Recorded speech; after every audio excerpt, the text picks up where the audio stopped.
Narasaraopet sports authority స్టేడియంను user ఛార్జీల పేరుతో సర్కారు నిర్వీర్యం చేస్తోందన్నారు గోపిరెడ్డి శ్రీనివాసరెడ్డి. మైదానంలో పిల్లలు ఆడుకోవాలంటే 2,500 రూపాయలు కట్టాల్సిన దుస్థితి ఏర్పడిందన్నారు. స్టేడియంను సందర్శించిన ఆయన అక్కడి పరిస్థితులను పరిశీలించారు. 2 ఏళ్లుగా స్విమ్మింగ్ పూల్ మరమ్మతులు చేయలేదని మండిపడ్డారు. జిమ్, షటిల్ కోర్టును మూసివేశారని విమర్శించారు. ఆటగాళ్లకు ప్రోత్సాహకాలు అందించి క్రీడలను ప్రోత్సహించాల్సిన కూటమి ప్రభుత్వం అందుకు భిన్నంగా వ్యవహరిస్తోందన్నారు గోపిరెడ్డి.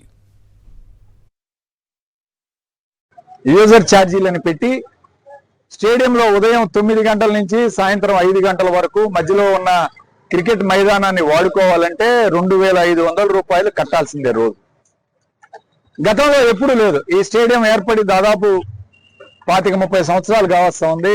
ఈ 25-30 సంవత్సరాల్లో ఎప్పుడూ లేని విధంగా ఈరోజు ప్రత్యేకంగా ఈ గ్రౌండ్ కి యూజర్ ఛార్జీలు పెట్టే కార్యక్రమం చేసి పిల్లల్ని ఆడుకోనియకుండా ఎవరైనా ఆడే వాళ్ళని ప్రోత్సహించాలి, లేకపోతే వాళ్ళకి ప్రోత్సాహం కల్పించే విధంగా చేయకపోయినా మీరు ఎటువంటి అభ్యంతరాలు పెట్టకూడదు. ఈ స్టేడియం అంతా కూడా ఈరోజు ఆడుకోవటానికి కూడా ఉపయోగం లేకుండా చేసే కార్యక్రమం చేస్తున్నారు. దయచేసి దీన్ని ప్రజాప్రతినిధి గారు, కలెక్టర్ గారు అడ్రస్ చేయాల్సిన అవసరం ఉంది.